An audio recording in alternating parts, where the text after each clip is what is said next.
Okay. Yeah. Now, under the rural housing settlement, like if you read it, diaspora has been mentioned over there, cost and financing. So I think this is housing, rural housing, not Nairobi where no Ushago.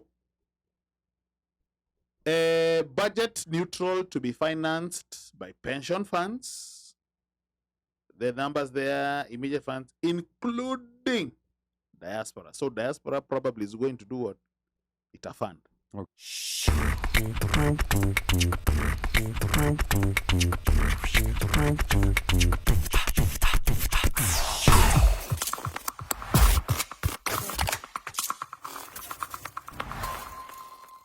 And you've been reviewing this UDA manifesto. I want you to tell us, like what promises have been made to the diaspora on this manifesto. Today we want to focus on the diaspora. There's so much these manifestos have, but want to focus on what they're saying, what they're promising to the diaspora.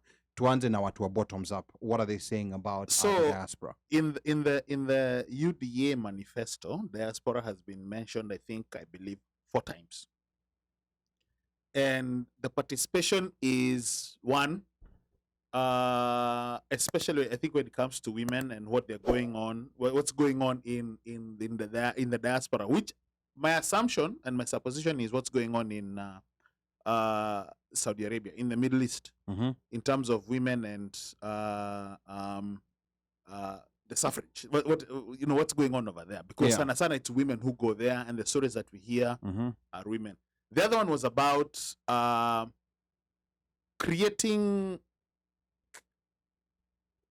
having what you would call a diaspora movement, but it was mentioned by the way. It wasn't like diaspora engagement. Yes, yes, it was a by the way. And what do you mean that it was a by the way? What exactly? Because there's nothing that has, like when you say you just, we're going to engage the diaspora, because it's just engaging the diaspora, but there's nothing solidly put out. Because when you listen to, like, when they're talking about, let's say, for example, agriculture, you find that there's a plan. When there's when I say there's a plan, he breaks down how agriculture literally can create. It's one of the most industries that can actually create jobs exponentially. So if, let's say, for example, because you give an example, like, if you have a farmer, you don't need a farm. If you're already a farmer, you don't need a farm, you don't need people, whatever. The cows are there, whatever. All you need is fertilizer. Okay. So out of that, you can double production of milk. Yes. Right? So when you double production, or even on a minimum, let's say you double production of milk. Now that in itself now creates other industries. Okay. Right? But when you're looking at, let's say, for example, the diaspora, there's nothing that you can say that is solid. Because when you look at the whole manifesto, again, diaspora has only been mentioned 4 times. So this one is, let's say, for example, bringing in money and engaging the diaspora to see how we can do to, let's say, for example, get them together and, maybe funds and whatever. There's nothing really. And diaspora, I don't, because we've discussed this, where we don't want it to be, or to sound, we don't want it to sound like it's only the US. Because you've got South Africa, you've got Rwanda, you've got Uganda. Diaspora is anywhere outside of Kenya. Kenya. Outside of Kenya. Uganda's diaspora. Yes. The UK is diaspora. So there's nothing really. And we also had an opportunity, like in the US, to make a resounding statement when we were given the opportunity to register to vote. Yeah. We did make a resounding statement. Yes, we did. It was resounding, but it was negatively. It was negatively resounding. It was negatively resounding. So there is nothing really truly, because right now all you're seeing is diaspora is just sending in money. Yeah, remittances. So we don't have a voice. Nope. In as much as we want to vote, yes, now we've been given the opportunity to vote. Here comes another obstacle. Trying to organize the diaspora to be one voice. And you see, interestingly enough, they never talked about, like enhancing, diaspora vote. It was never mentioned in the manifesto. So that's another big thing. But when you have, listen, when you already have 4 mentions, and the 4 mentions, if I can actually, so like now, one of the mentions was when it comes to women agenda. Under the women agenda. Under the women agenda. So when you look at the manifesto, just go look at the manifesto. Under the women agenda, you have establish a social welfare fund for women working abroad to provide a safety net for distressed diaspora citizens. Okay? Yeah. Now, under the rural housing settlement, like if you read it, diaspora has been mentioned over there, cost and financing. So I think this is housing, rural housing, not Nairobi where Ushago. Budget neutral to be financed by pension funds. The numbers there, immediate funds, including diaspora. So diaspora probably is going to do what? It a fund. Okay. Higher. Then there was another one, the commitment. So I guess this is the budget, the commitment, the budget. 1.5 trillion and other collective investment schemes, including diaspora bonds. Now, of course, me, I'm not a finance guy. Yeah. But when we say diaspora bonds, are we talking about? It's when you talk about diaspora bonds, it's basically the government borrowing money from Kenyans in the diaspora. And then the incentive that we have is that we lend the government some money and we get a return out of it. Whether that's basically interest, what whether it's whatever. So now then there's foreign policy. So now foreign policy over here, diaspora engagement, which aims to unlock the full potential of Kenyans living overseas. What exactly does that mean? It's good fluff. Since they are most, they get. Well, you subscribed, let's say, for foreign revenue, 3.7 billion. So now, tulituma $3.7 billion in 2021.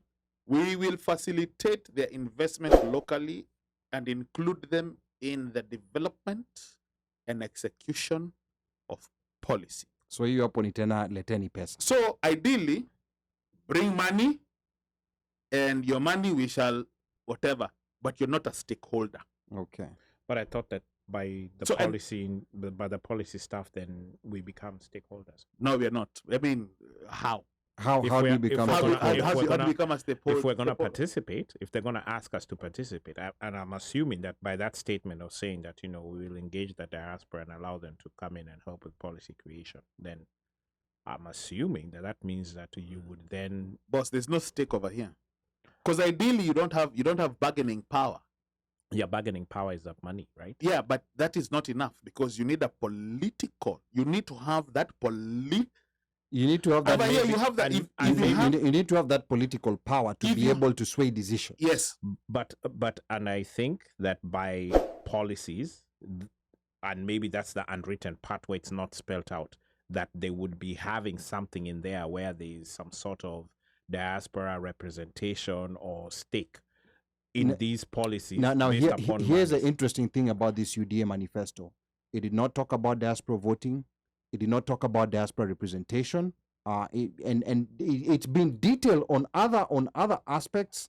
It's been very detailed. You would have thought that are very good actually. Yeah, you would have thought that there would have been detail on the diaspora being one of the biggest foreign exchange earners, but they're not detailed. The only thing it's the biggest. They only talked about forming a diaspora ministry, and they were not clear on what the diaspora ministry will do. So I think this is very vague. It's like saying water is wet. Like you always say grass is green. But I think it's a one tangible thing that we can hold them accountable to. You said you will create a diaspora ministry. Where is it? It is not here. The other tangible thing that I also read was let me see, was decentralized services and functions of Kenyan missions abroad. I mean, they're also vague on that, but that's something that we can hold them accountable, because Kenyans out here are always complaining, Nico Dallas, and I have nowhere to go. I have to go to DC just to get my passport done, to get my ID. Nikipiga simu hawashiki. So at least those are things that we can, in as much as there's no detail behind them, but at least it's something that we can hold them accountable for. Okay, I'll say this. But in fairness, because like now, for example, this thing of the passport, this one just started happening like during COVID, Mm-hmm. right? It just like where guys, so the guys who are closer to the area, you have to travel. So there was a lot of restrictions because of COVID. Yeah. If there wasn't COVID, would the embassy be as proactive as they were? Like, say, for example, back in the day, like they would travel like with To- Elkanah Yeah. and do Do IDs. IDs and Yeah. stuff. And the Not that. passports and all So that. I think we can say COVID in itself probably handicapped them. Yeah. So we'll go with that, and that's just a hypothetical. Mm-hmm. But I think because like engagement, even let's say for example when people have come here, I don't think we've ever had we never really get town halls. We never get it is a 2-hour window that's open Yeah. or 3-hour window, Yeah. right? And political speeches are And made. that is it. Yeah. You don't get that engagement. There's no Unlike- proper structured engagement. there's none. Yeah. And and by the way, I'm you can correct me if I'm wrong, but I think the most engagement that was there that I can recall for me was Elkanah.